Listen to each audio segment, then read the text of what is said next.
Bienvenidos a este podcast sobre enfermedades crónico-degenerativas y su impacto social.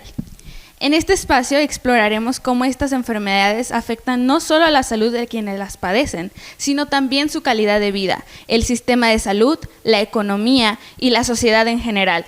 Hablaremos sobre la prevención, los tratamientos, los avances médicos y el apoyo a los pacientes y sus familias. Acompáñanos en este recorrido para entender mejor estas condiciones y cómo juntos podemos generar conciencia y buscar soluciones. Comencemos. Para ello, contamos con los siguientes invitados. El licenciado en Enfermería, Simón Iván Jiménez Bautista, enfermero adscrito al Hospital Psiquiátrico Cruz del Sur y catedrático de esta universidad. El doctor Marcelo Rodrigo Gómez Trujillo, médico especialista en medicina familiar, adscrito a la clínica IMSS y catedrático de esta universidad de la materia fisiología y fisiopatología. También se encuentra con nosotros el psicoterapeuta José Carlos Cruz Ramírez, que es tutor en la Escuela de Enfermería y Obstetricia en la Universidad Regional del Sureste. También coordinador de Desarrollo Humano CODEAP, Universidad Regional del Sureste.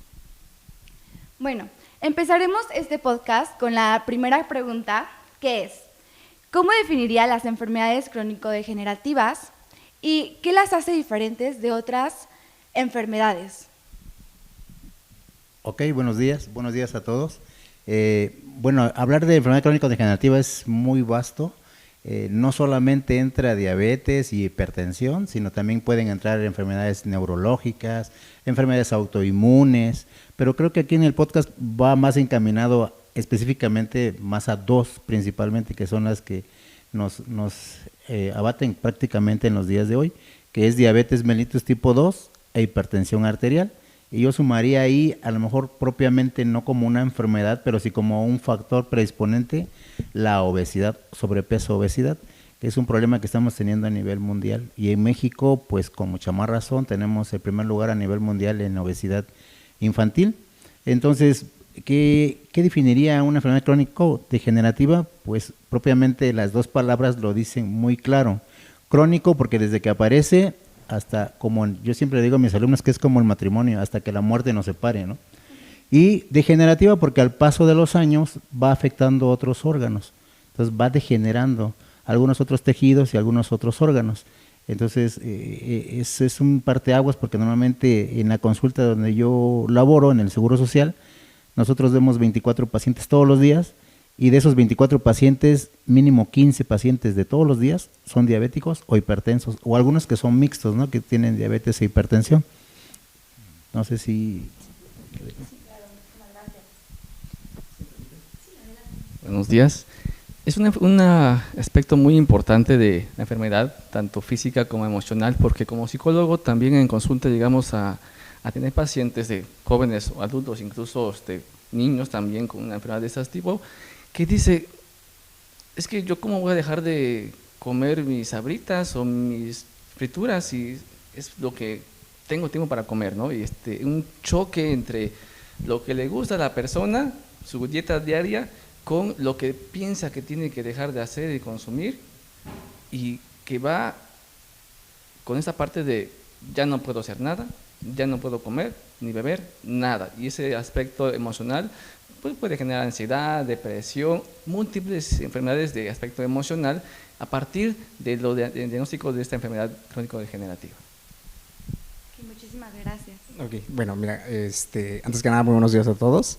Yo creo que es una parte muy importante hablar de enfermedades crónicas degenerativas, ya que en la actualidad, sobre todo Oaxaca, al ser considerado también un estado pobre en este aspecto, donde el recurso económico, lo social y sobre todo en esta parte donde nosotros encontramos enfermedades en comunidades rurales que tienen difícil acceso a los servicios de salud, esto forma un factor muy importante.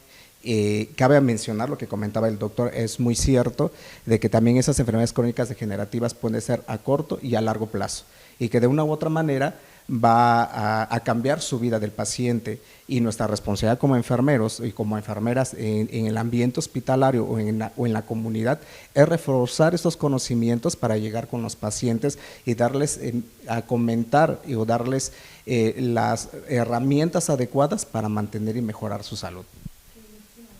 Muchas gracias. Bueno, me gustaría preguntarles cuál es su experiencia en el campo de las enfermedades crónico-degenerativas.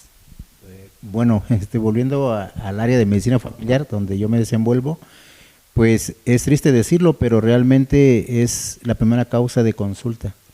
Y muchas veces no llegan puros, o sea, no llegan solamente diabéticos o hipertensos.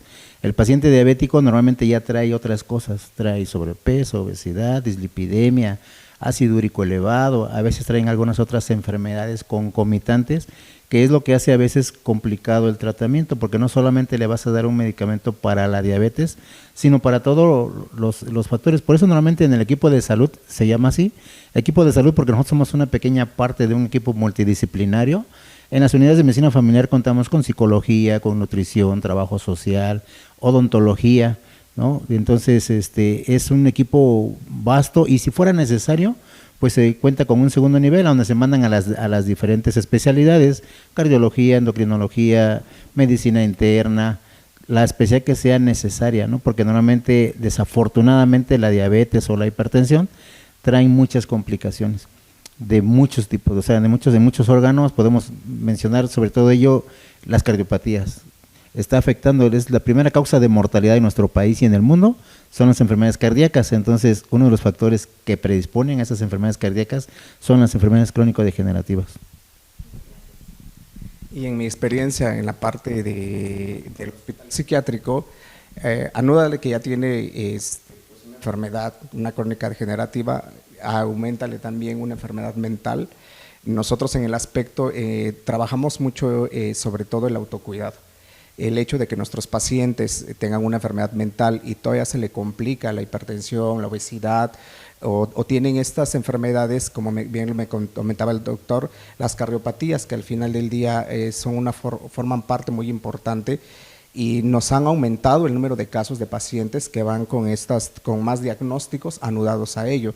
Es nuestra responsabilidad también vincularlos con el equipo multidisciplinario, con nutrición, con psicología, con nuestro médico, para darles planes de cuidados adecuados y para mantener su salud.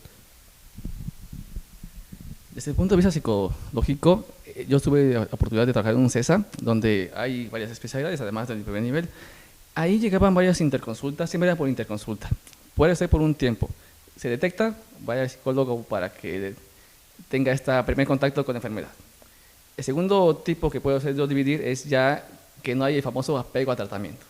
Como que ya tiene un año con su hipertensión, que se detectó hipertensión y que no quiere tomar medicamentos, que no sigue las indicaciones médicas. Dos momentos.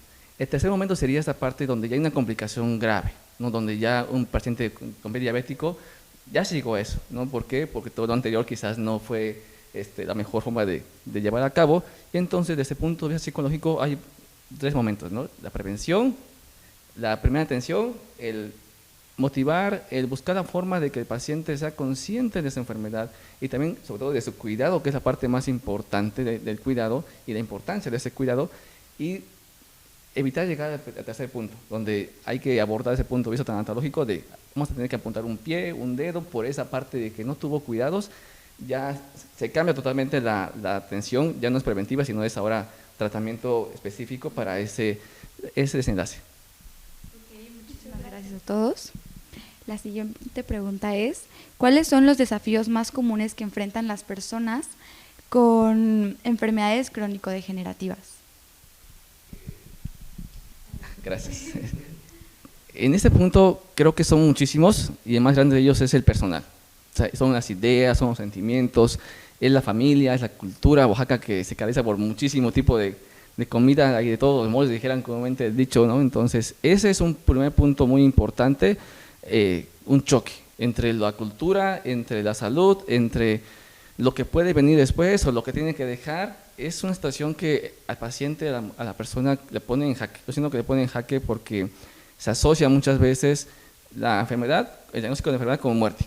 O sea, ya se van a la parte de la muerte, ¿no? Entonces, es una primera instancia.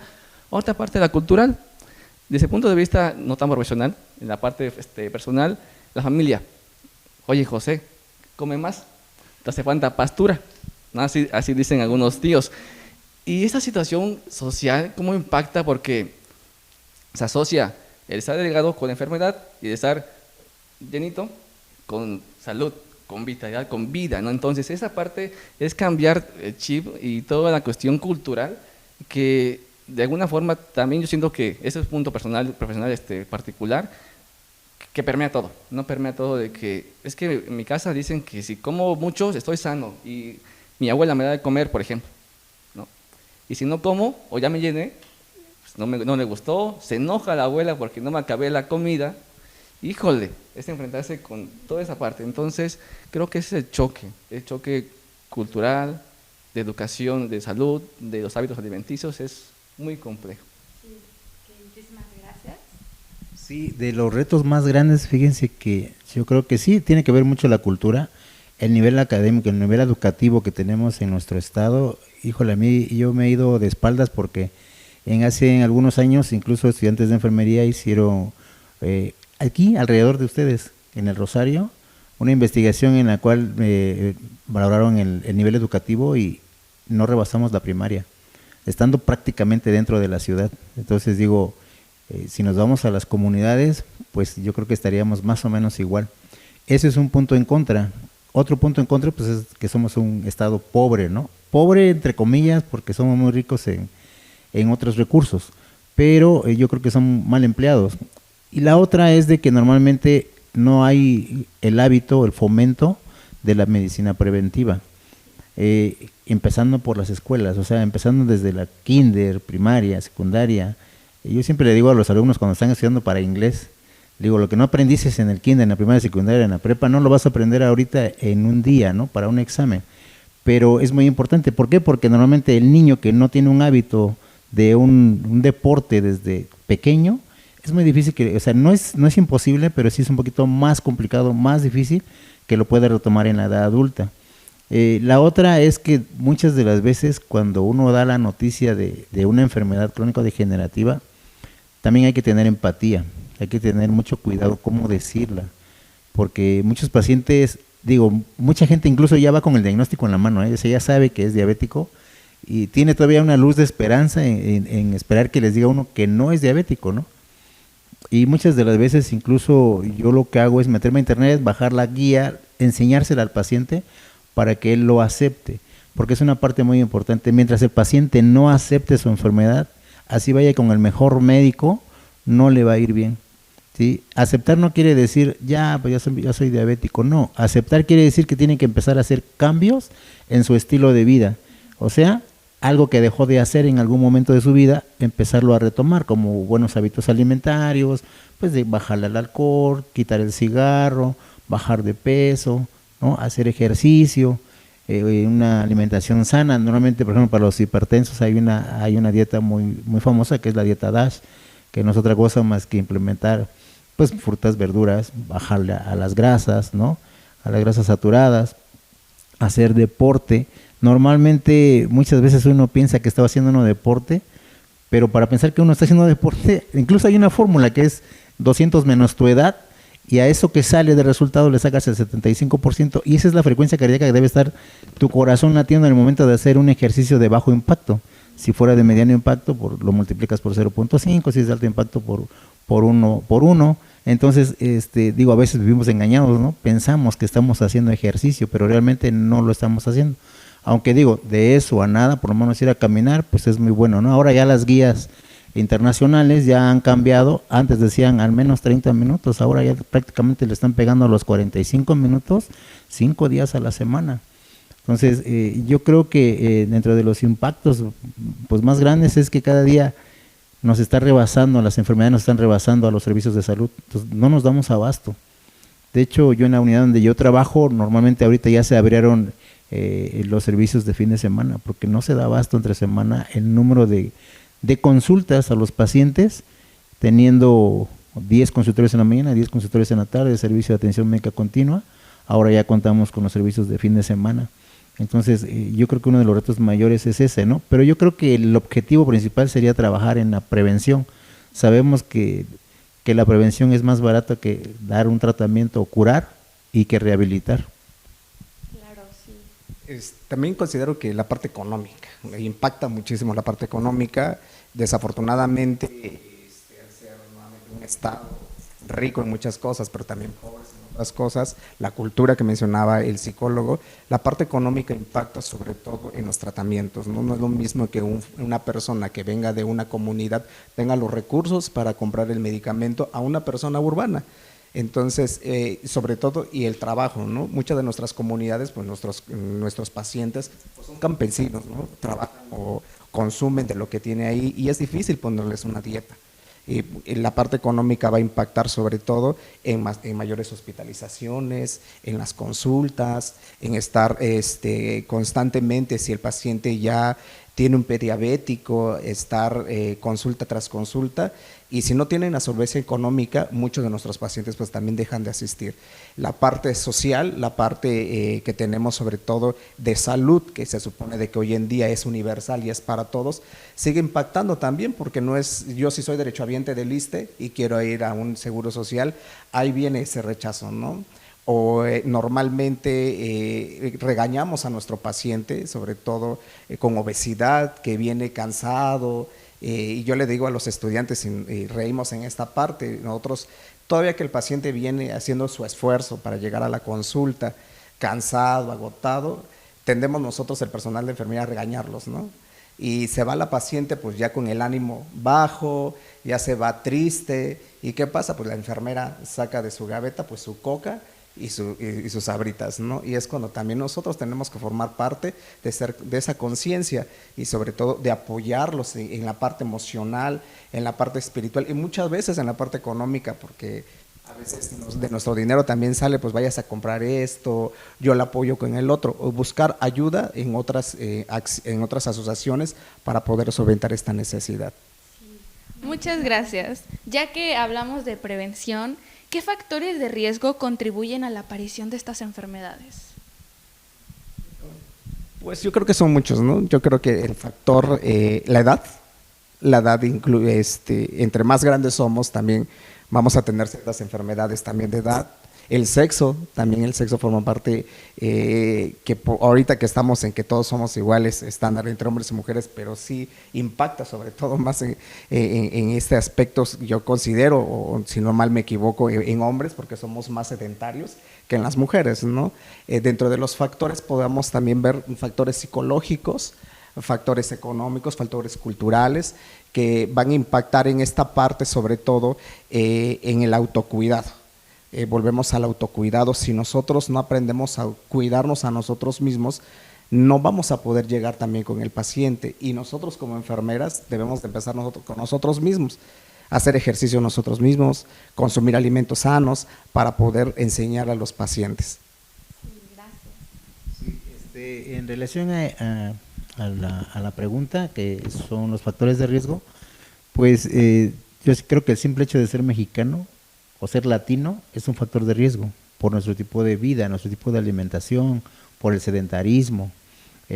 Factores de riesgo, como bien lo dice aquí el compañero enfermero, normalmente, pues sí, el sexo, fíjense que normalmente las mujeres están protegidas hasta cierta edad, que normalmente es la menopausia. Llegando a la menopausia viene un periodo caótico para la mujer, porque vienen muchas enfermedades así en cascada, y dentro de ellas enfermedades metabólicas, enfermedades endocrinas, y que, digo, en cierta forma algo que a lo mejor para muchas es molesto mes con mes, cuando llega el fin de este ciclo, normalmente son muy vulnerables a tener muchas patologías, y dentro de ellas enfermedades crónicas.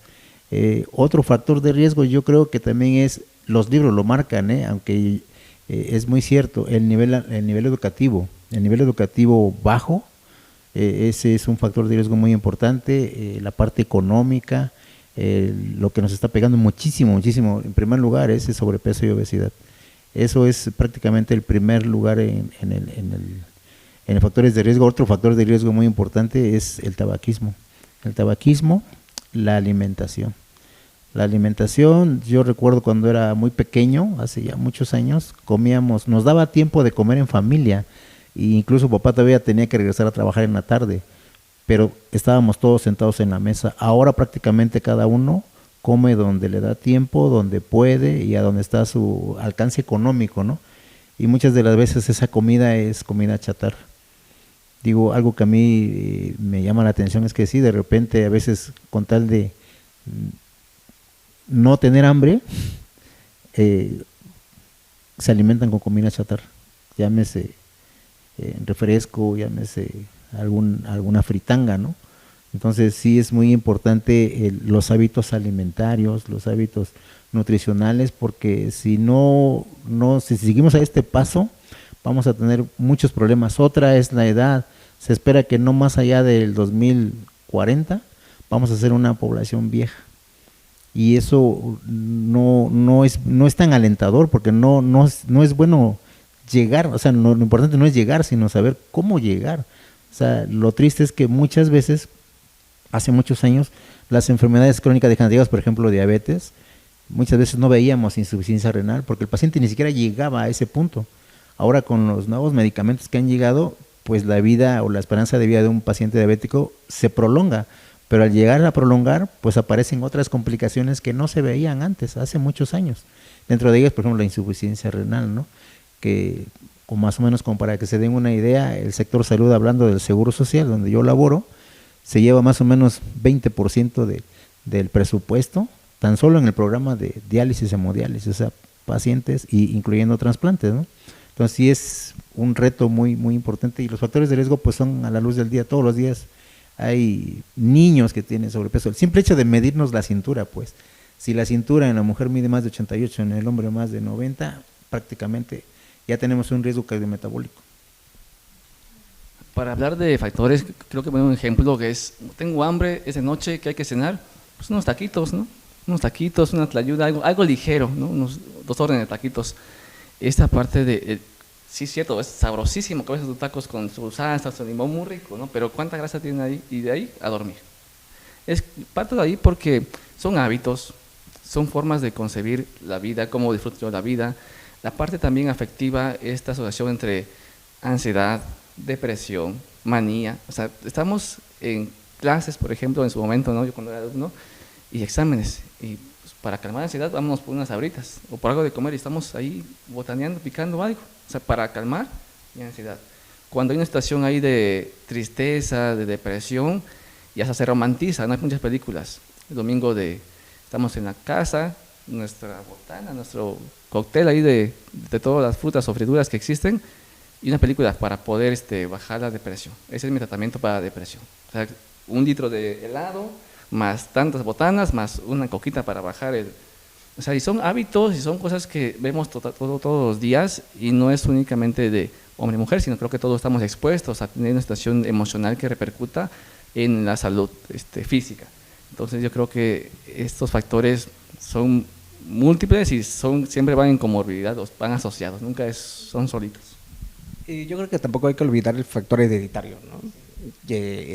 Sabemos que los que tenemos familiares que han fallecido por una diabetes, que tienen obesidad, y que normalmente ya lo normalizamos el hecho de que yo soy gordito porque soy del Istmo, y porque en el Istmo todos somos gorditos y no pasa nada, ¿no?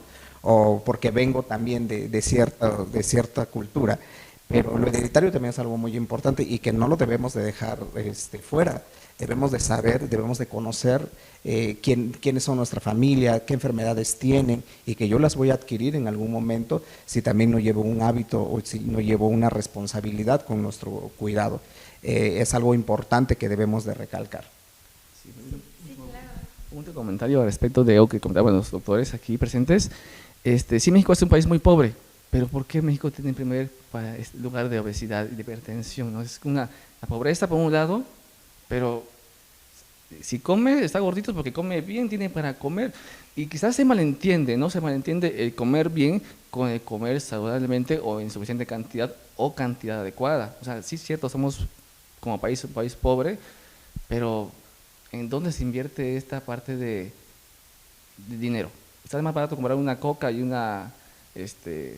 unos rufles o unos chocorroles que una ensalada.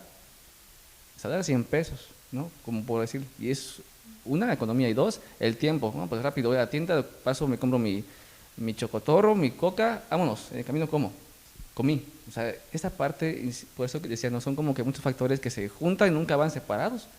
Esa parte es muy interesante de abordar. Bueno, muchísimas gracias. Otro de los puntos muy importantes es cómo se tratan y diagnostican las enfermedades crónico-degenerativas en la actualidad. Ok, bueno, miren, fíjense que en cuanto al diagnóstico, digo a los médicos en primer nivel de atención, a nosotros nos facilita porque prácticamente el paciente ya lleva el diagnóstico, en la mayoría de las veces. Y un buen porcentaje el diagnóstico lo hace la enfermera, porque en el sistema del Seguro Social, en las unidades de medicina familiar, normalmente hay un médico familiar y hay una enfermera especialista en medicina familiar. Entonces, una de las estrategias que se tomó es que antes de que pase con el médico, tiene que pasar con la enfermera especialista en medicina familiar, la cual hace sus acciones preventivas, dentro de ellas, pues, detecciones oportunas de diabetes. Otro punto bien importante son nuestras vacunadoras. Esas enfermeras que de repente a veces como que no las tomamos en cuenta, pero que hacen una labor ardua, salen a comunidades, a las colonias, ahí andan caminando bajo el sol, hacen muchas detecciones y hacen muchos diagnósticos de enfermedades crónicas. De hecho, ellas cuando las mandan, son certeras, ellas cuando dicen, va un paciente sospechoso de diabetes o de hipertensión, es porque tiene hipertensión o tiene diabetes. En cuanto al diagnóstico no hay tanto problema. El problema a veces es que hace muchos años en la escuela nosotros nos decía, paciente diabético tipo 2 es aquel paciente que tiene más de 40 años, es gordito, normalmente tiene poliuria, polidipsia, polifagia, pérdida de peso, ¿no? Pero en la vida real, ya en la actualidad, a veces el paciente ni siquiera tiene 40 años, ni es gordito, ni tiene poliuria, ni polifagia, ni polidipsia, o sea, no tiene síntomas. El diagnóstico prácticamente es un diagnóstico por casualidad, ¿no? O casual. Entonces el problema es para convencerlo de que es diabético, porque él no tiene síntomas. Al inicio de la enfermedad, muchas de las veces, la enfermedad es como cuando nos casamos, vivimos una luna de miel. Entonces prácticamente el paciente no tiene síntomas, está feliz porque no tiene síntomas. Y eso es bien difícil porque muchas veces el paciente, sobre todo los varones, no van a consulta. Entonces, muchas de las veces, y eso ya está escrito en todas las guías, lo más triste de las enfermedades crónico-degenerativas, hablando de diabetes y hipertensión, es que una muy buena parte, casi un 40% de pacientes que son diabéticos o hipertensos no saben que son diabéticos y no saben que son hipertensos. Están viviendo su vida sin saber que son diabéticos o hipertensos. Se enteran cuando llegan a un servicio de emergencias por un accidente vascular cerebral, por un infarto, ¿no? O por una descompensación metabólica. Muchos pacientes, incluso, sobre todo diabéticos tipo 1, debutan muchas de las veces con una complicación que se llama cetoacidosis diabética. Entonces es bien complicado, bien complejo. Y el problema, el reto que tenemos nosotros en cuanto al diagnóstico es ese, porque normalmente ya llega prácticamente con todas las cifras, ya hay estándares internacionales, la Asociación Americana de Diabetes ya lo marca, ¿no? Paciente que tiene glucosa arriba de 126 en 2 ocasiones diferentes es diabético.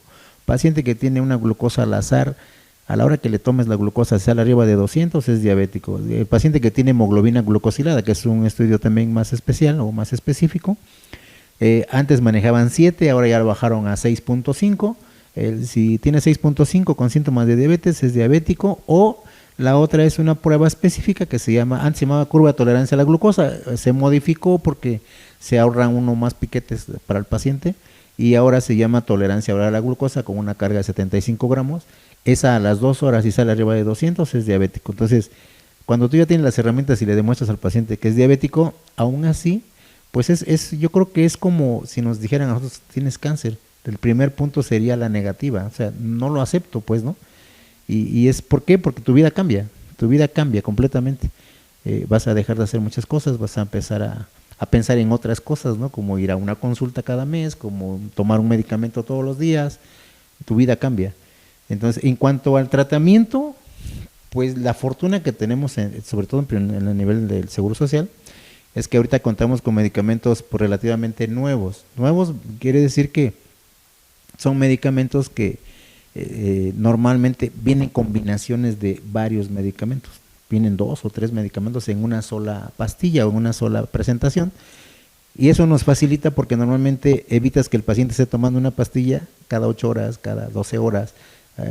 Yo le doy, por ejemplo, sitagliptina, si se le diera yo sola, pues le daría yo una cada 12 horas, más aparte metformina una cada 12 horas. La ventaja que tengo ahora es que ya tengo los 2 medicamentos en una sola presentación y pues eso me facilita y me asegura que posiblemente el paciente se adhiera mejor al tratamiento. Dentro de los medicamentos en el Seguro Social, en el primer nivel de atención, digo, es una fortuna porque normalmente antes eran medicamentos que solamente los indicaban las demás especialidades, llámese endocrinología, medicina interna. Ahora nosotros en primer nivel de atención, el médico familiar prácticamente puede dar todos los medicamentos para diabetes y para hipertensión. Dentro de los medicamentos de la diabetes, pues hay una gran gama de medicamentos, ¿no? Desde los sensibilizadores o biguanidas que se conocen como la metformina, a sulfonilureas que incluso se están dejando de usar, en ese caso la glibenclamida por el riesgo de las hipoglicemias. Ahora llegaron los inhibidores de la DPP4 que son inhibidores de la dipeptidilpeptidasa 4 que normalmente lo que hacen es que cuando el paciente come el alimento llega al intestino, en el intestino se estimulan unas enzimas que se llaman incretinas. Las incretinas estimulan al páncreas de manera fisiológica para que se produzca insulina, teniendo en cuenta que la insulina es como la llave que abre la puerta de la célula para que se pueda aprovechar la glucosa. Entonces es una gran ventaja, porque lo hace de manera fisiológica. De los medicamentos más nuevos, los que tenemos ahorita son los bloqueadores de los canales de sodio glucosa tipo 2, llámese empaglifoxina, dapaglifoxina, son medicamentos sumamente muy caros, están alrededor de 3,000 pesos promedio, pero lo tenemos y está al acceso de nuestros pacientes, ¿no? ¿Eso qué es lo que hace? Que normalmente, si ustedes bien recuerdan, en la fisiología renal, normalmente la glucosa, el organismo es tan sabio que normalmente reutiliza la glucosa, o sea, no le gusta desperdiciar nada. Pero en el caso de los pacientes diabéticos, lo que hacen estos medicamentos es que lo que hace es ayudarle a sacar la glucosa por la orina. Entonces eso ayuda a regular bastante bien a los pacientes diabéticos. Y la ventaja es que son medicamentos que son una sola toma al día. De las insulinas, pues igual, ¿no? Tenemos una gran gama de insulinas, ya el seguro cuenta con todas. Normalmente hay insulinas de acción ultra rápida, rápida, intermedia, lenta, ultra lenta. Aquí ya tiene que ver mucho también que trabajemos mucho de la mano con el nutriólogo, ¿no?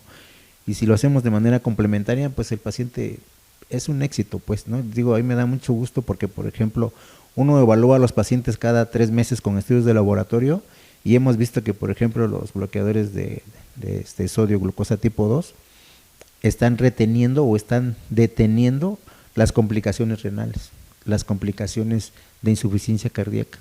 O sea, aparte de que me controla la diabetes, protege al corazón, protege al riñón de mi paciente. Y eso es una gran ventaja, ¿no?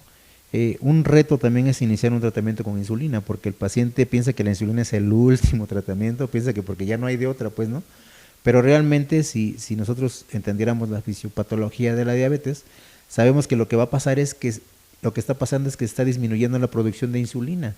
Entonces, a corto, mediano, largo plazo, lo que va a necesitar es insulina, ¿sí? Pero si tú se lo explicas, se lo das a entender al paciente, él lo acepta de manera casi inmediata, ¿eh? O sea, depende mucho. Por eso algo muy importante que dijo el compañero enfermero es la empatía. La empatía, porque ningún paciente se levanta hoy en la mañana para decir, ay, voy a ir a perder 4 horas al seguro a ver cómo está el doctor, ¿no? O sea, va porque tiene una necesidad y es muy importante tratarlo bien, independientemente de quién sea el paciente. Entonces, yo creo que en la actualidad tenemos muchas herramientas como para poder tener un buen control de un paciente. Pero sí, si el paciente no acepta su enfermedad, así le des el mejor medicamento, nos va a costar mucho trabajo. Okay, bueno, gracias doctor por reconocer nuestro trabajo. Es bonito escuchar que un médico nos diga que nosotros las enfermeras o los enfermeros pues hacemos algo por nuestro paciente.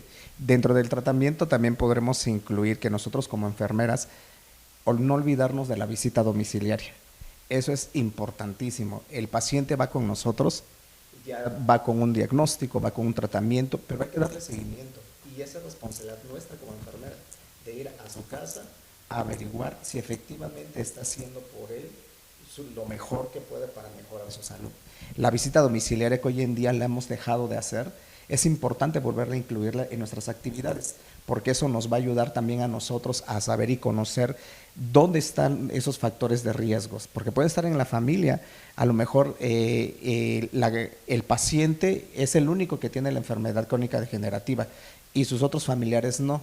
Entonces es complicado el tratamiento, porque si le comentas a la paciente va a llevar dieta, la familia que está a su alrededor no lleva la misma dieta. Entonces, ¿qué le queda? Pues consumir lo mismo que los demás. La visita domiciliaria es prácticamente importantísima hoy en día, porque nos vamos a darle el seguimiento a este tratamiento que el médico pues nos ha dado. Como psicólogos no hacemos diagnóstico de este tipo de enfermedades, no lo hacemos. Llega ya el paciente interconsulta con la nota de enfermería médica.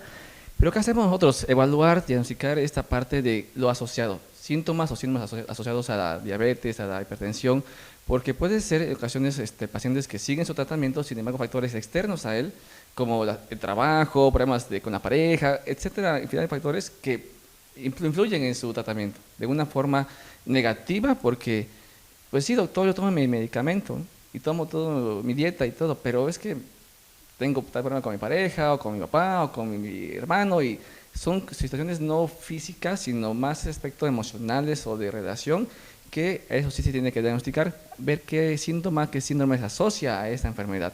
Y también, muy importante, qué síndromes o qué puede desencadenarse a través de la diabetes, ¿no? Qué trastornos psicológicos están asociados a partir de la enfermedad, porque se mueve toda la enfermedad, el ser humano se cambia con un diagnóstico de una enfermedad, y especialmente con las enfermedades crónico-degenerativas, ¿no? Hay síndromes específicos asociados a ello. Yo creo que por eso es importante pues el equipo multidisciplinario, ¿no? Que todos debemos estar en la misma sintonía, médico, enfermera, psicólogo, nutriólogo, especialistas, porque de ello depende también, cuando hay un buen equipo de trabajo, y se ve reflejado también en el paciente, ¿no? Que vaya bien en sus consultas, que vaya mejorando su salud, y eso habla de que hay un buen equipo multidisciplinario detrás del paciente. Claro. Muchas gracias. Es importante mencionar lo primero, entonces, ¿qué medidas de prevención podemos tomar las personas para reducir el riesgo de desarrollar estas enfermedades? Pues yo creo que el estilo de vida, comer sanamente, lo que pues normalmente Oaxaca somos riquísimos en la gastronomía, deberíamos de hacer un plato de buen comer de cada región, porque definitivamente nosotros no comemos iguana, pero ahí sí comen iguana, pero sí podríamos tener, hoy en día el plato del bien comer o del buen comer ya incluye la jarra de agua, ya no es separado, ya viene dentro, dormir bien, que es muy importante dormir bien nos ayuda a la longevidad, hidratarnos nos ayuda significativamente en nuestra piel, el descanso, también darle a nuestra mente un descanso, alejarnos de la comunicación, alejarnos de esta parte de la tecnología que saturamos nuestro cerebro. Descansar nos ayuda a hacer ejercicio. Normalmente estamos acostumbrados que pagamos nuestra mensualidad del gym y nada más vamos la primera semana, y ya la segunda semana pues ya no vamos, ¿verdad? Porque pues tenemos muchas actividades, pero sí podemos hacer actividades una buena caminata, sí podemos, no sé, subir y bajar escalones, que a nosotros nos encanta subirnos aquí en el elevador de la universidad. Si luego están detrás de nosotros las coordinadoras, no se suban, ¿no? Pero como somos los maestros no nos dicen nada. Sin embargo, también hay que hacer ejercicio, el hecho de la parte emocional con nuestra familia, esta parte de tener la interacción, es muy importante nuestro estilo de vida. De ahí depende todo, para que nosotros tengamos un buen bienestar emocional, un buen bienestar social, un buen bienestar económico. Todo depende de nosotros como personal de enfermería, el autocuidado, y para nuestros pacientes. Sí, considero que también ya estamos haciendo algo por ello, porque este tipo de podcast, de momentos, de actividades son muy importantes en la difusión de la información, el poder compartir no solamente la cuestión científica, médica, científica, sino también pacientes, ¿no? Que ellos qué piensan, oye, ellos cómo la ven, qué entienden respecto a esa enfermedad, porque la información, aunque actualmente hay muchísima información por todos lados, en seguridad tienes un montón de información, no se sabe emplear o no se sabe buscar adecuadamente la información, estos famosos las fake news, ¿no? Tratamientos que posiblemente no son tan efectivos, o sea, toda esa parte que te satura de información y el médico dijo una cosa, tú ves en Facebook otra cosa y ahí hay choque, ¿no? Y no sé, ¿a quién le hago caso? Pues al Facebook, porque tiene tantos likes. Y esa parte de la información, que es una herramienta valiosísima, pero que en ocasiones, si no se puede tomar con precaución y con cuidado, pues puede resultar en una contra. Y también la parte, insisto, de esta constantemente difundir, informar, aunque ya uno como psicólogo, enfermero, ya vi como 100 veces ese curso en el año, sí, porque cada día hay un paciente distinto que no lo sabe, ¿no? Entonces no dejar de informar, no dejar de hacer prácticas, de hacer videitos, infografías, porque al menos ya se empieza a hablar de ello para que las personas también digan, es que no es normal eso que está pasando, ¿no? Yo creo que eso me pasa a mí, sin que vaya al médico, vea los síntomas o lo que se asocia a la enfermedad o cómo se puede detectar, como que eso creo que yo lo tengo, y ya hago que el paciente, la persona se mueva. Entonces la información para mí es un punto de apoyo valiosísimo, y actividades como esta que están haciendo ustedes ahorita, creo que hay que compartirla con los grupos de WhatsApp y de Facebook para que llegue a más personas, para que así vayamos generando esta comunidad, estos lazos de apoyo y de atención a las personas, ¿no? Sí, algo muy importante que dice el psicólogo, sí, exactamente, es la difusión, el que cada día haya más alcance de la gente a esta información, a la información que va. Es muy importante, digo, la tecnología ha avanzado a pasos agigantados, ya nos alcanzó la inteligencia artificial, que si le damos buen uso es muy buena, pero también, digo, a veces abusamos de estos recursos y no los usamos bien. Uno lo ve porque, por ejemplo, de repente tú puedes ver en el internet, en el Face, la píldora mágica que te va a quitar la diabetes, que te va a quitar la hipertensión, digo, y la gente cae, la gente cree todo lo que ve ahí, sobre todo la gente de nivel educativo muy bajo. Entonces es muy importante la difusión. La otra parte, fíjense que metiéndonos al área de psicología, algo que nos está pegando mucho es el estrés. El joven, o ya incluso desde la infancia, en las primarias, yo de que me recuerdo en mi infancia nunca viví estrés, ¿no? Digo, hasta la fecha trato de no tener estrés o no estresarme. ¿Por qué? Porque el estrés estimula la producción de muchas cosas, dentro de ellas cortisol, y se ha visto una relación estrecha del cortisol con la obesidad.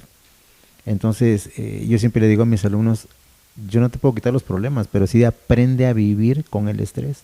Así como vas a aprender a vivir con una pareja que no es de tu familia, aprende a vivir con el estrés, porque problemas va a haber todos los días, económicos, con la pareja, en la escuela, con la familia, de todo tipo, pues. El otro punto también que no es menos importante, yo le digo a los chicos siempre, tú estás aquí sentado 6 horas tomando clases o hasta más. De aquí te vas a tu casa en el transporte urbano 1 hora más. 1 hora que veniste ya son 8 horas. Llegas a tu casa, te sientas a comer, otra media hora o 1 hora. Te vas a dormir, bajas, te acuerdas de tu tarea, otras 2 horas ahí en tu estudio, ¿no? Haciendo tus trabajos para la escuela. Y todavía te quedas en las redes sociales o en tu internet otro tiempo, pues, ¿no? O sea, si sumamos esos tiempos, son más de 12 horas que estamos en sedentarismo. Digo, ¿qué ejercicio haces? Porque eso es un factor de riesgo muy importante, no solamente para enfermedades crónicas degenerativas, para circulatorias, ¿no? Incrementa el riesgo de insuficiencia venosa, el riesgo de otras enfermedades como la hipertensión, no se mueve el intestino, entonces hay trastornos también digestivos, tu mente no está ocupada más que en otras cosas y también te trae problemas psicológicos. Entonces sí, yo creo que hay que trabajar mucho, pero yo creo que el principal momento donde hay que trabajar es desde la infancia. Desde la primera infancia hay que avisar.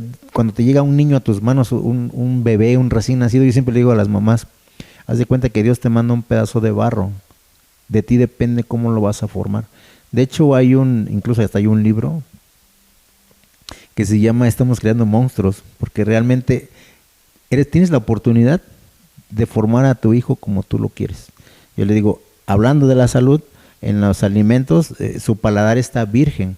Si tú le das alimentos muy dulces, se va a acostumbrar su paladar a alimentos muy dulces, se va a acostumbrar a alimentos muy salados. Entonces son hábitos que se adquieren desde pues toda la vida, desde la infancia, pues, ¿no? Y otro, pues trabajar en el ejercicio, ¿no? Darnos tiempo. Si fuéramos organizados, digo que es algo que nos falta mucho. Si fuésemos organizados nos daría tiempo para todo, tiempo para tu familia, para tu pareja, para tu trabajo, para tu cuerpo, ¿no? Para tu salud, pues. Entonces es muy importante hacer un espacio para tu salud, dedicarte a ti como yo siempre le digo, tiene que caminar, pero no porque viene seguro o va a ver a la comadre, sino caminar como un deporte, pues, ¿no? Se le llama ejercicio sin estrés. Eso es lo que recomiendan mucho las guías internacionales. Entonces, sí, hay muchas cosas que se pueden hacer y que digo, uno que está en el área de la salud, pues intenta uno siempre hacer un cambio. Si tú logras un cambio en un familiar, hiciste mucho. Si logras un cambio en un paciente, prácticamente te puedes ir a dormir en paz, ¿sí? Pero si tú no logras que un familiar tuyo haga un cambio, yo siempre le digo a mis alumnas o alumnos, digo, si tú logras un cambio en tu papá o tu mamá, que a lo mejor tiene un mal hábito alimentario, a lo mejor tiene sobrepeso, si tú logras un cambio en él, vas a ver que te va a ir mejor, tanto a ti como a toda tu familia. Pero si no puedes lograr un cambio en un familiar directo, ¿cómo esperas lograr un cambio en un paciente que no te conoce, que no es de tu familia? ¿Cómo lo vas a convencer?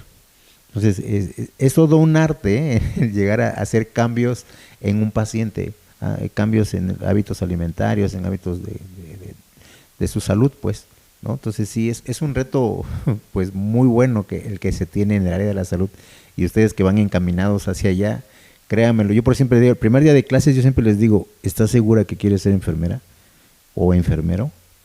Porque a mí me daría miedo, digo, yo prefiero ser médico que enfermero, porque realmente, si hablamos de un hospital, quien está más tiempo con el paciente es enfermería. El médico pasa la visita 5 minutos y se desaparece. Pero de ahí en fuera, quien se queda a cargo del paciente, el éxito de un tratamiento está en manos de una enfermera o de un enfermero. Yo por eso digo, a mí me daría mucho miedo ser enfermero, ¿no? Es algo, creo que ya se nace para ser enfermero, porque debes tener amor a tu profesión para poder que tu paciente te entienda de que realmente te estás preocupando por él, ¿no? Si no amas tu carrera, digo, estás a tiempo de irte a otro lado, ¿no? Y eso es muy bueno, saber reconocerlo a tiempo. Un comentario ya al respecto de lo que comentaron los colegas, este cambio de perspectiva, porque en ocasiones nos enfocamos en lo malo, en lo que hace mal, en lo que come mal, en lo que toda esa parte negativa que lleva a la enfermedad. Sin embargo, también eso es algo que como profesionistas tenemos que abordar desde un punto de vista distinto al paciente, porque el paciente sabe lo que hace mal, muchas veces, no siempre, ¿no? Pero, ¿por qué lo digo? Hace unos días hablé con unos alumnos sobre la procrastinación, o sea, esta parte de que tengo un montón de tareas y no la hago, hasta el final del día, hay un puente, hasta el domingo la hago, lunes. Pero ¿qué pasa? ¿Por qué? Porque tengo mejor el TikTok, ¿no? TikTok es más satisfactorio, es más placentero estar con el TikTok haciendo tareas, definitivamente. Algo similar pasa con la botana, ¿no? Prefiero unos sabritones con salsa y coca que zanahoria o que lechuga, o sea, no se me antoja, la verdad.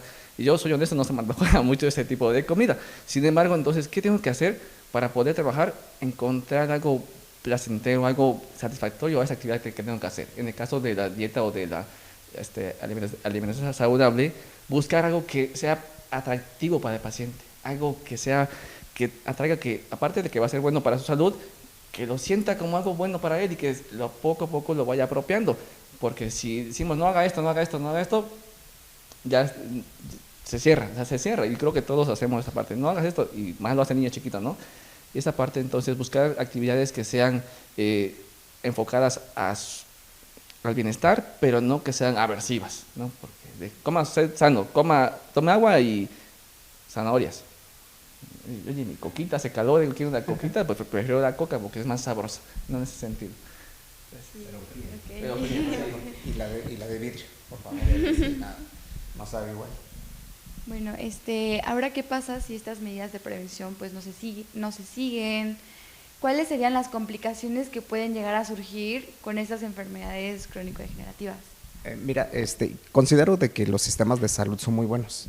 Hace unos ayeres habían unos programas, por ejemplo el programa de Progresa, que eran muy exitosos y muy buenos. Ellos ayudaban, el gobierno ayudaba a las familias con un recurso económico, pero tenían la obligación, la población tenía la obligación de ir al centro de salud por una etiqueta.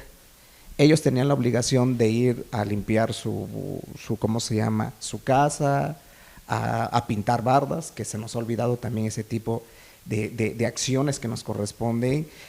Ya no, la enfermera ya no quiere salir porque se quema con el sol, la enfermera ya no quiere hacer ciertas actividades que por ley nos corresponden, o simplemente por ser enfermeras nos corresponde hacer este tipo de actividades. Esas actividades son muy buenas, la hemos dejado de hacer. Cuando no seguimos esto, pues vienen todas las complicaciones, ¿no?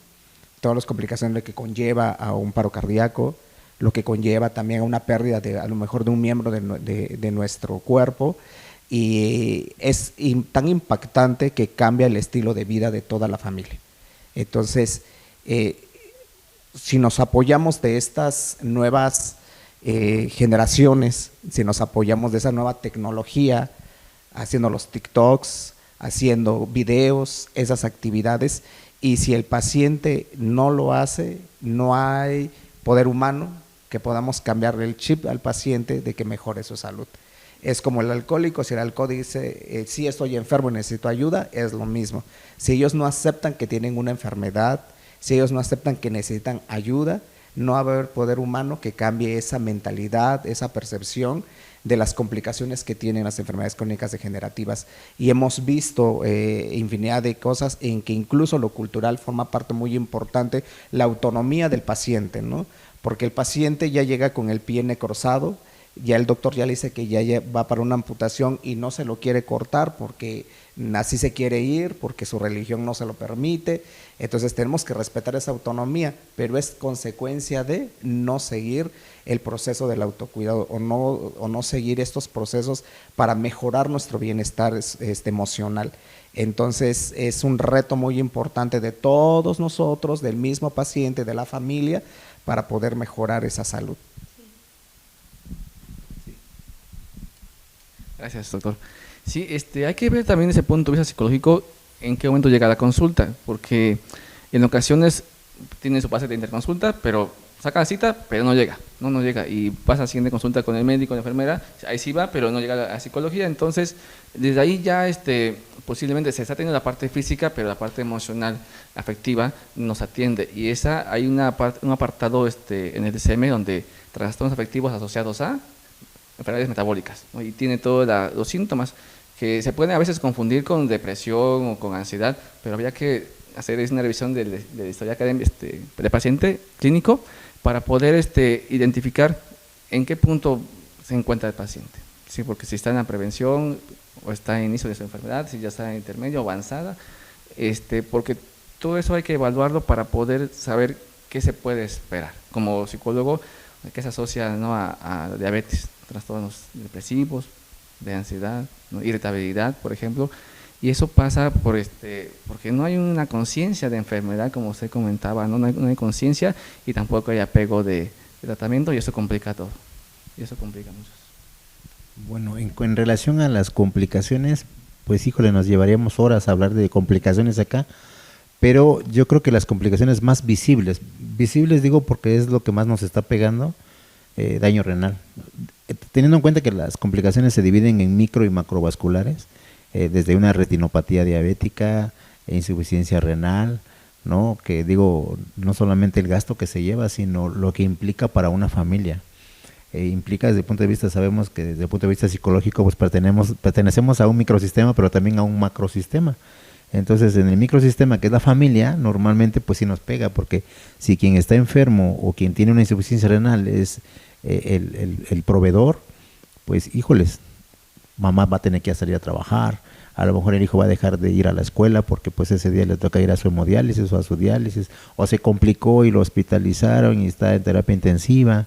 Entonces, esto sí impacta a todos los niveles, desde el punto de vista económico, social, psicológico, ¿no?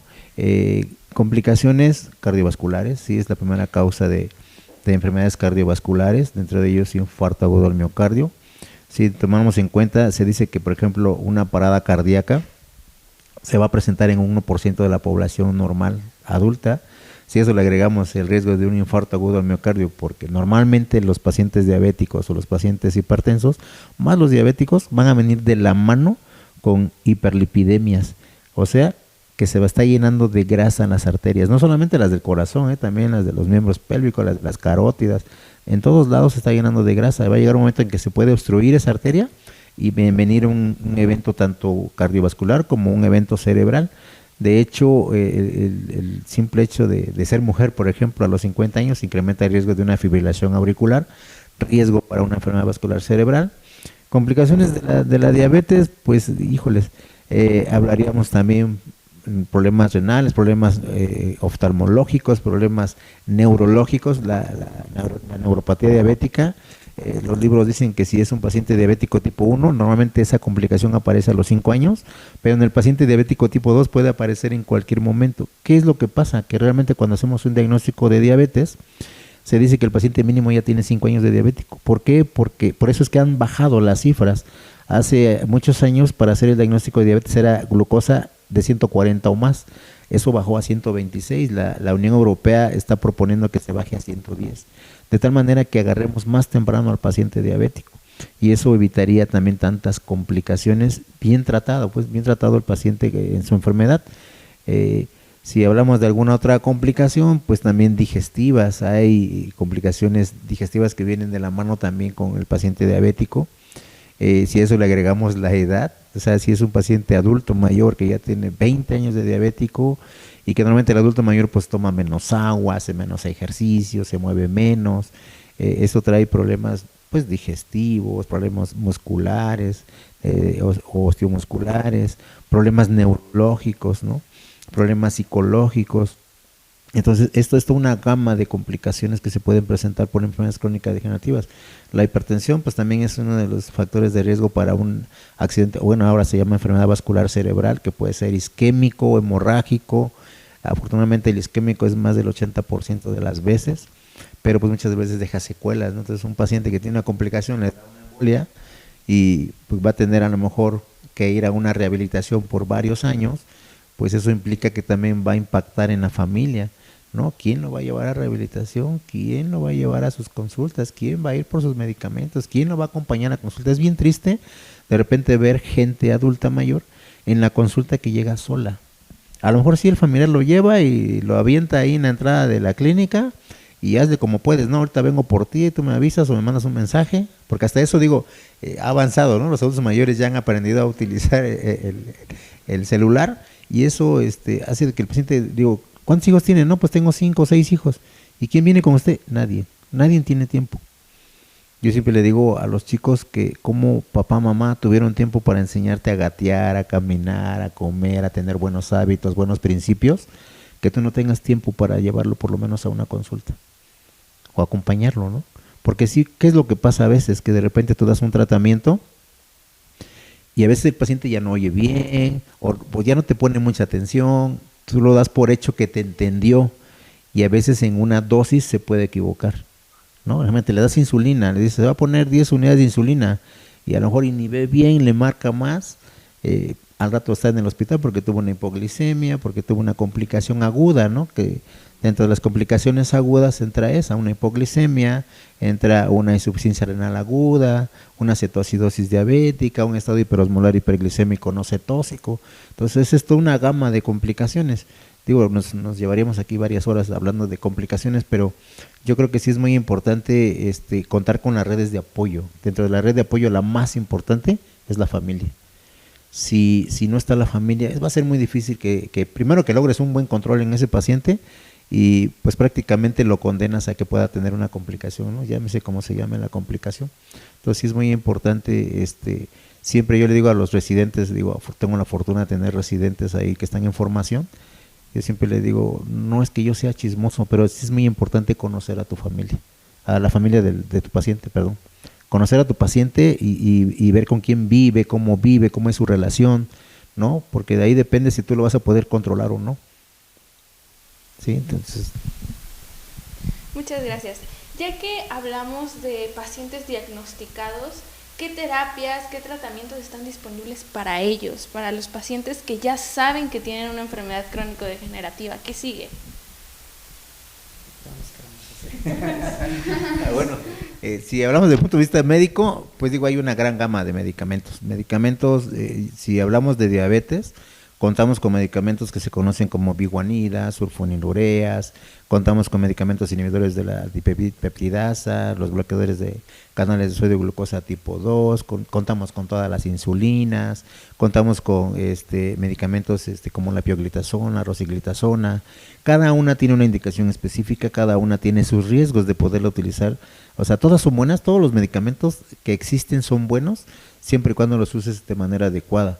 Y la otra, complementarla con la alimentación, el ejercicio, o sea, llevar una vida sana. Yo siempre le digo a mis pacientes cuando hacemos el diagnóstico que es una segunda oportunidad, porque vas a dejar de hacer cosas que estabas haciendo mal y vas a empezar a llevar una vida pues más sana, ¿no? A lo mejor antes no hacías ejercicio, ahora vas a empezar a hacer. Antes a lo mejor te desvelabas, vas a bajarle un poquito ese ritmo. A lo mejor antes fumabas, vas a dejar de fumar, o sea, más sano, pues es una segunda oportunidad. Y yo siempre le digo, haz de cuenta que el antes déjalo ahí, ya no existió, a partir de ahora volviste a nacer. En cuanto a la hipertensión, pues también contamos con una gran gama de medicamentos. Los grupos con los que contamos son los inhibidores de la enzima convertidora angiotensina, contamos con los calcio antagonistas, con beta bloqueadores, con diuréticos tiacídicos, diuréticos de asa, con diuréticos ahorradores de potasio. Entonces es una gran gama de medicamentos que son útiles para la hipertensión, pero nada va a ser efectivo si el paciente no pone de su parte. Si el paciente no acepta su enfermedad, va a ser muy difícil que tú lo logres controlar. Por ejemplo, en la hipertensión, en las guías nuevas dice, no importa que ocupes un antihipertensivo, 2 antihipertensivos, 3 antihipertensivos, incluso hasta 4 antihipertensivos, el objetivo es que tu paciente logre las metas de control. Háblese de un paciente joven que debe ser menos de 130/80, un paciente adulto mayor máximo 140/90. Entonces digo, se encuentra con todas las herramientas desde el punto de vista médico para poder controlarlo. Pero aquí tiene que ver, digo, otra vez nuevamente, ¿no? El equipo multidisciplinario, porque de ahí también hay que darle seguimiento con enfermería, hay que darle seguimiento con psicología, hay que darle seguimiento con nutrición, con odontología, porque muchas veces como que no nos fijamos en la boca del paciente, y muchos de ellos, pacientes diabéticos sobre todo, tienen tendencia a tener complicaciones odontológicas, ¿no? Desde pérdida de piezas dentales hasta periodontitis, algunas otras complicaciones que son propiamente del odontólogo. Pero sí, y si nos vamos a las especialidades, pues casi prácticamente pasan por todas las consultas, ¿no? Pasan por el endocrinólogo, el cardiólogo, el neurólogo, pasan por todas las especialidades. Entonces, de hecho, incluso ya se modificó un término que se usaba antes, bueno, se sigue usando, que es la polifarmacia. Antes se decía que la polifarmacia era aquel paciente que al menos tomaba 5 medicamentos. Ahora, y eso ya se cambió, y ahora dice que aunque solamente tome uno, pero de manera crónica, se considera polifarmacia. Entonces, tenemos, la gran mayoría de nuestros pacientes tienen polifarmacia. Y ese es otro cantar, porque esto es como un mecánico, ¿no? Arregla una cosa, pero descompone otra.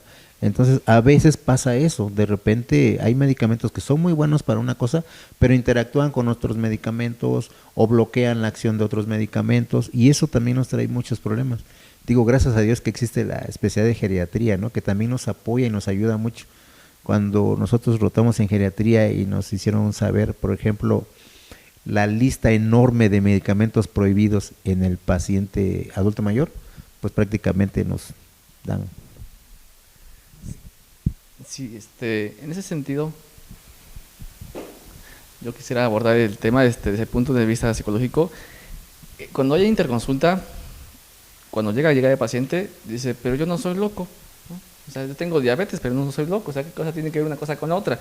Y desde ahí vamos a la parte de ser psicoeducación. No vamos a partir desde un punto preventivo o de empezar a generar prevención y a tratamiento sin llegar a la terapia como tal, ¿no? Sin llegar a la terapia, psicoeducación sobre no está usted loco, definitivamente no.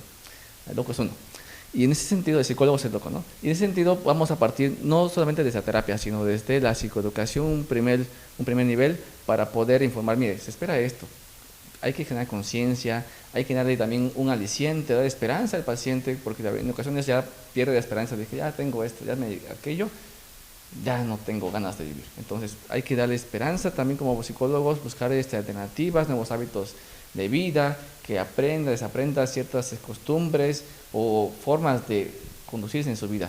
Y ya en dado caso, si llegas a terapia, pues terapia cognitivo-conductual es la que se usa para mayor número de trastornos de todo tipo, pero como se asocia la parte de comportamiento con todo lo que se asocia a sus pensamientos e ideas, es la que tiene mayor efecto, supuestamente comprobado científicamente, con los pacientes que tienen alguna enfermedad crónico-degenerativa. Bueno, está bien, mis compañeros tienen algunas preguntas sobre lo que pues están diciendo. La primera pregunta es, ¿los aspectos psicológicos pueden influir en el desarrollo de las enfermedades crónico-degenerativas? La respuesta es sí. Sí, un sí rotundo, porque vamos a, desde ese punto de vista como alumnos, ¿qué hago cuando estoy estresado? Cuando tengo examen. ¿Y qué como? ¿No? La chatarra. Lo que encuentro, ¿no? Picantes, o sea, desde ahí, definitivamente. ¿O qué hago cuando mi pareja me corta? ¿Qué hago? Pues empiezo a comer chocolates o en general. Entonces, esta parte, como comentamos hace un momento, vamos siempre todos, vamos juntos, ¿no? Y la parte afectiva definitivamente va a ser para bien o para mal según se pueda atender. Si el paciente tiene situaciones de ansiedad, de depresión, de problemas familiares, va a ser negativo para él. Pero se aprende a desarrollar nuevas habilidades en cuanto a manejo de sus emociones, del enojo. ¿Qué hace cuando te enojas? Pues me como, no sé, tantas cosas para que se me pase el enojo. Entonces, todo eso definitivamente va a tener un impacto muy grande en la generación de enfermedades crónico-degenerativas. Tengo otra pregunta para usted. ¿Se podrían agregar en los factores de riesgo enfermedades crónico-degenerativas las enfermedades como depresión, ansiedad, ese tipo de enfermedades? Sí, definitivamente. Puede ser, a veces va asociado a la enfermedad o a veces son predisponentes, ¿no? En ocasiones la ansiedad, quizás no tengo ningún factor hereditario, no tengo ninguna situación de sobrepeso, pero si no sé manejar bien mi ansiedad que me genera ir a la escuela, que me genera los exámenes, que me genera toda esa parte de mi vida personal, tarde o temprano voy a desarrollar una enfermedad de ese tipo, ¿no? ¿Por qué? Porque no sé manejar mis emociones. Es un tema muy común y que se está haciendo mucho hincapié en ello, sin embargo, se presenta y es un factor muy, muy grande. Bueno, la otra es, ¿qué estrategias propone para el fomento a la salud en lugares de bajos recursos o de escasos recursos? Pues que nuevamente esta parte que nosotros como personal de enfermería tenemos muchas herramientas en cómo llegar a los pacientes. Sobre todo en esta parte de la prevención, no recordemos que lo primordial es primer nivel de atención. De ahí va a depender de todo para mejorar la salud de la comunidad y de la población. Si nosotros no hacemos unas buenas estrategias encaminadas a la mejora del cuidado del paciente, todo tiene que ir de primer nivel de atención. Salir a la comunidad, buscar ir a pintar bardas, dar pláticas de salud, que sean constantes en las escuelas, estar con el regidor de salud, con el párroco, con la señora chismosa de ahí de la población, enseñarle, porque eso es un juego. Vamos así y yo creo que es muy importante empezar de primer nivel de atención. No, si nosotros le llegamos al paciente a informarles qué es lo que pasa, qué es lo que tiene, cuál es la enfermedad, cómo se causa, cómo la prevenimos, eso va a impactar también en el aspecto de que va a mejorar su salud del paciente. ¿Doctor? Sí, es muy cierto lo que dice el compañero enfermero. Cuando tú llegas a una comunidad a hacer tu servicio social como médico, efectivamente lo que haces es medicina preventiva, ¿sí? Digo, sí te va a llegar un enfermo, no sé, de una enfermedad respiratoria, una enfermedad diarreica o diabetes, hipertensión, pero realmente el 80% del servicio social es prevención. Normalmente llegas a donde está el sonido de la comunidad, ahí donde dice la señora Teresa está vendiendo carnes asadas a partir de las 10 de la mañana. Bueno, ahí tienes la oportunidad maravillosa de poner un spot de salud, ¿no? En el centro de salud se va a aplicar la vacuna pentavalente, ¿no? Al niños tal de edad. Entonces, o la detección que tú vayas a hacer. Y ahí tú puedes promocionar toda la salud que tú quieras. Porque ese sonido lo escucha todo el pueblo. Entonces, la otra estrategia que decía aquí el enfermero, sí, efectivamente, con las gentes que tienen autoridad en el pueblo. ¿Quiénes tienen autoridad? Pues el cabildo, el párroco, ¿no? Y sí, en cierta forma la gente chismosa, porque realmente son los que llevan la información de un lado para otra, ¿no? digo, a lo mejor soy muy feo, pero realmente la gente adulta mayor, que normalmente se le guarda respeto todavía en las comunidades, ellos tienen alto índice de poder todavía de convencer a mucha gente, ¿no? Por ejemplo, un reto que yo tenía cuando hice mi servicio social en un pueblito que se llama San Pedro Guamelula, que, por ejemplo, el hecho de hacer un Papa Nicolau, una porque pues eres varón, no, aunque yo normalmente no lo tomaba la enfermera, pero yo tenía que convencer a la mujer para que pudiera tomarse su Papa Nicolau. Y lo primero que te decía la mujer en ese entonces, decía, lo que diga mi esposo, ¿no? O sea, quedaba su salud en manos de otra persona, pues. Entonces era un reto. Vida suero oral, para que entrara vida suero oral a las comunidades hace muchísimos años, fue todo un reto, pero cuando la gente vio que vida suero oral, que es un sobrecito que a lo mejor tú lo ves insignificante, empezó a salvar vidas por enfermedades diarreicas, hubo una transformación. Hace muchos años, normalmente la gente moría de diarreas, de enfermedades respiratorias, ahora mueren de enfermedades crónicas degenerativas. O sea, hubo un cambio de 360 grados, pues, ¿no? Y ahora ya prácticamente llegan al centro de salud o a la consulta de medicina familiar y dice, ¿me puede dar unos sobres de vida suero oral? O sea, ya lo piden, pues, ¿no? Ahora ya se convirtió en un medicamento, ahora ya tiene que salir con una receta. Ya antes lo teníamos ahí prácticamente en cajas, ¿no? Y lo dabas así a diestra y siniestra, pero ahora ya es solamente indicado y solamente con receta. Ya la da el médico, ya ni siquiera la enfermera la da solamente el médico la receta. Y algunas otras que de repente le dejan ahí a la enfermera. Entonces, yo creo que es una herramienta muy grande el primer nivel de atención. Muchas enfermeras a veces cuando están estudiando, ustedes que están estudiando a lo mejor enfermería, no me van a dejar mentir, cuando tú llegas a la escuela a lo mejor pensando, a lo mejor tú de repente le preguntas, ¿qué especialidad te gustaría hacer? ¿No? Y empiezan en cardiología, en terapia intensiva, en quirúrgica, digo, en una especialidad que a lo mejor te va a dejar desde el punto de vista económico mayor recurso. Y es muy raro encontrar a alguien que te diga, quiero salud pública, pues, ¿no? O primer nivel de atención, pues. Entonces dices, híjoles, yo les digo, les cambio la pregunta y les digo, ¿a dónde te gustaría llevar a tu papá? ¿Con el mejor especialista, un nefrólogo, para que le haga y le ponga una diálisis o una hemodiálisis? ¿O lo quieres llevar a un médico familiar, donde hay medicina preventiva y evitarías todos esos riesgos? ¿O lo quieres llevar con un cardiólogo? Entonces la pregunta cambia, ¿no? Y entonces a eso va encaminado prácticamente la prevención. Entonces digo, ¿qué más me gustaría? Que nunca tuviera ninguna enfermedad ninguno de mis seres queridos, ¿no? Pero yo creo que si le apostamos sería 1000 veces medicina preventiva. Medicina preventiva. Lo que hacen esas gentes que están en las comunidades haciendo enfermería, mis sinceros reconocimientos, porque realmente hacen muchísimo, muchísimo. Y a veces mantienen más sano a una comunidad que aquí en la ciudad, que tenemos todos los recursos. Sí, un comentario, también un aspecto que quizás no hemos abordado tanto porque no es el momento posiblemente, es el aspecto del país como tal, o de México, de Oaxaca, específicamente hablando de que un pueblo a 8 horas, 2 horas de la ciudad, que no hay escuelas, que no hay médicos, enfermeras, pero sí hay Coca-Cola, ¿no? Esa situación es algo social, cultural o económico quizás, y es un aspecto que definitivamente para mí como psicólogo influye mucho, porque vas a ese pueblo, no hay nada más, pero hay una coca y unas sabritas. ¿Cómo la hacen para llegar? No llega de la escuela, pero sí llega a la parte de salud. Y entonces ese es un aspecto que quizás escapa de nuestra área de competencia, pero también influye definitivamente en nuestro trabajo.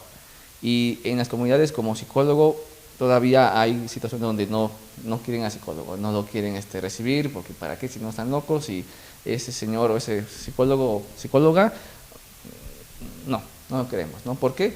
Porque va a veces en ocasiones a toparse con creencias, con ideas distintas a las que aquí en Ciudad conocemos, y es enfrentarse a su cultura, a su forma de ver su mundo, y en ocasiones como psicólogo hay que hacer eso, bueno, siempre hay que hacer eso, educar, empezar a reeducar a las personas, a que dejen de tener miedo al médico, a la enfermera, al psicólogo también, porque por eso mismo puedes que no vayan a consulta, ¿no? Porque me va a quitar eso, este médico va a hacer aquello, el psicólogo me va a volver loco, ¿no? Y todas esas ideas tabúes que se asocian de manera errónea a lo que hacemos como profesionistas.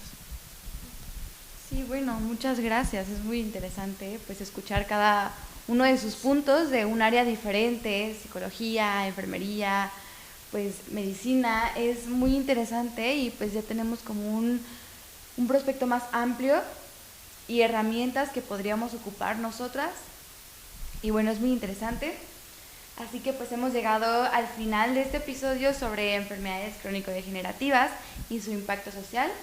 Esperemos que esta conversación haya sido enriquecedora y que ayude a crear mayor conciencia, sobre todo, que es lo más importante yo creo, sobre la importancia de la prevención, el tratamiento adecuado y el apoyo a quienes viven en estas condiciones. Ok, recordemos que la información y la educación son clave para mejorar la calidad de vida de los pacientes y reducir el impacto de las enfermedades en nuestra vida. Bueno, muchísimas gracias por acompañarnos a cada uno. No olviden seguirnos para más contenido y compartir este episodio a quienes pues, le puedan ayudar. Muchas gracias. Muchísimas gracias. Gracias. Gracias a ustedes.